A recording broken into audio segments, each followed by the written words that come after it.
Bismillahirrahmanirrahim. Assalamualaikum warahmatullahi wabarakatuh.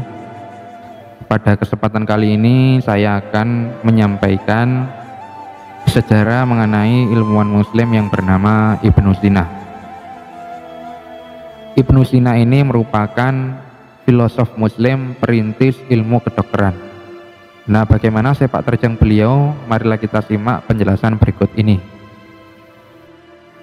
Ibnu Sina mempunyai nama lengkap Abu Al-Ali Husain Ibnu Abdullah Ibnu Al-Hasan Ibnu Ali Ibnu Sina, atau di dunia barat dikenal dengan nama Avicenna. Beliau dilahirkan pada bulan Safar di desa Afsana, yaitu pada tahun 980 Masehi. Sebuah desa dekat dengan Bukhara yang kini merupakan wilayah Uzbekistan. Pada masa sebuah dinasti Persia di Asia Tengah, ibunya yang bernama Setareh yang berasal dari Bukhara, ayahnya yang bernama Abdullah, ia adalah seorang sarjana yang dihormati yang berasal dari Baklan, yaitu sebuah kota penting di masa pemerintahan dinasti Samaniyah.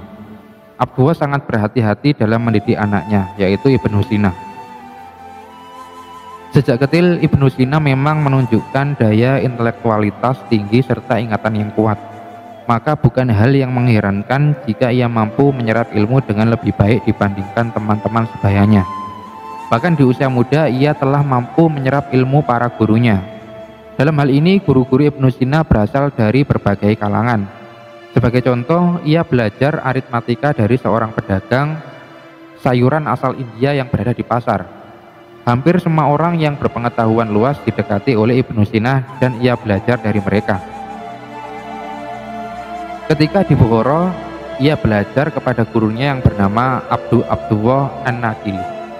Ia belajar banyak ilmu mulai dari Al-Quran, sastra, mantik, kedokteran, fisika, metafisika, astronomi, dan lain sebagainya. Sejak usia muda, Ibnu Sina telah menguasai disiplin ilmu tersebut. Bahkan saat usia 10 tahun, Ibnu Sina telah hafal Al-Quran. Pribadi Ibnu Sina sangat unik. Saat masa remaja, ia membaca buku metafisika yang ditulis oleh Aristoteles. Hanya saja ia mengalami kesulitan untuk memahaminya, meskipun telah membaca sebanyak 40 kali dan sudah menghafalnya. Akhirnya ia menemukan buku Al-Farabi yang mengulas tulisan metafisika Aristoteles dan ia membelinya di sebuah kios kecil. Ibnu Sina mulai mempelajari ilmu kedokteran pada usia 16 tahun. Tidak hanya belajar teori, ia juga mempraktikannya. Lalu Ibnu Sina pergi ke desa-desa untuk mengobati orang-orang miskin yang tidak mampu, serta menjadi guru bagi anak-anak mereka. Dari pengalaman itulah, ia banyak menemukan metode dan obat-obatan baru. Ia memperoleh status penuh sebagai dokter yang berkualitas di usia 18 tahun. Di usia yang masih sangat muda tersebut, ia semakin bersemangat mempelajari berbagai bidang ilmu. Ketenaran Ibnu Sina sebagai seorang dokter muda segera menyebar dengan cepat. Terlebih ia merawat banyak pasien tanpa membayar sedikit pun. Mendengar ketenarannya pada tahun 997, penguasa Samaniyah yang bernama Nuh II memanggil Ibnu Sina untuk mengobati penyakitnya. Kemudian ketika itu Ibnu Sina berhasil menyembuhkannya. Sehingga sebagai hadiah, Ibnu Sina diberi akses untuk membaca buku-buku di perpustakaan dinasti Samaniyah. Ketika itu, selain belajar otodidak, Ibnu Sina pun menulis dan ia juga membantu ayahnya sebagai pengelola keuangan. Ketika Ibnu Sina berusia 22 tahun, ayahnya meninggal dunia. Dan dinasti Samaniyah kemudian hancur pada bulan Desember tahun 1004. Ibnu Sina kemudian memutuskan untuk meninggalkan tanah kelahirannya dengan berjalan ke Urgenci yang kini berada di Turkmenistan. Di sana Ibnu Sina sempat diangkat menjadi pejabat di pemerintahan. Namun karena hanya mendapat bayaran yang tidak seberapa, ia akhirnya melepas jabatannya dan kembali mengembara ke berbagai tempat. Ia berjalan melewati Nisapur dan Merv sampai ke perbatasan Khurasan demi mendapatkan pekerjaan yang sesuai dengan minatnya. Suatu ketika Ibnu Sina sampai di Tabaristan. Ia diterima oleh Qabus atau penguasa setempat sebagai pencari suaka. Namun tak lama kemudian, yakni pada tahun 1012, Qabus mati kelaparan akibat ulah pemberontak. sehingga Ibnu Sina sendiri pada waktu itu dilanda penyakit yang cukup parah. Sehingga akhirnya ia mengembara lagi ke Goran yang merupakan daerah di dekat Laut Kaspia. Di sana Ibnu Sina bertemu dengan seorang teman yang baik hati. Teman itu membelikan sebuah hunian sekaligus membangunkan lembaga pendidikan untuk Ibnu Sina. Di tempat itu Ibnu Sina memberikan kuliah logika dan astronomi. Di sana pula ia menulis bagian dari bukunya yang berjudul Konon fi al-Tib. Tak lama setelah itu Ibnu Sina kembali mengembara hingga menetap di Ray yang kini menjadi bagian dari kota Teheran, Iran. Di sana ia disambut oleh Majid ad-Daulah, anak terakhir dari Bupati Ray. Nah, sekitar 30 karya pendek Ibnu Sina ditulis di kota tersebut. Namun tidak lama setelah itu terjadi permusuhan antara Bupati Ray dengan putranya yang bernama Sam al-Daulah. Hal ini memaksa Ibnu Sina meninggalkan Ray dan mengembara lagi hingga ke Kafjin dan menetap di sana. Lalu Ibnu Sina meneruskan pengembaraannya hingga Selat Hamadan.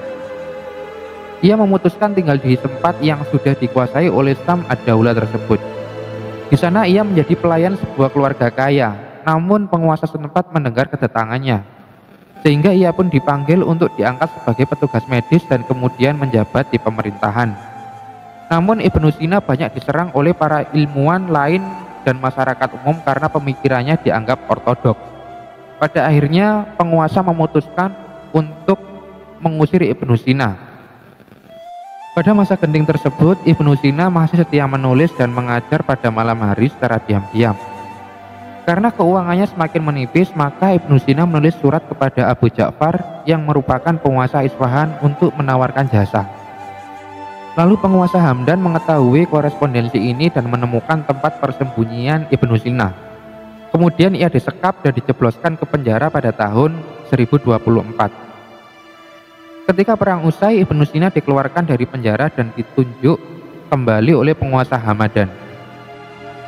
Kemudian Ibnu Sina melarikan diri dari Hamadan menuju Isfahan. Di tempat itulah Ibnu Sina disebut secara terhormat oleh penguasa setempat. Dan menjelang akhir hayatnya, Ibnu Sina menjadi pelayan penguasa Kakuyid yang bernama Muhammad bin Rustam.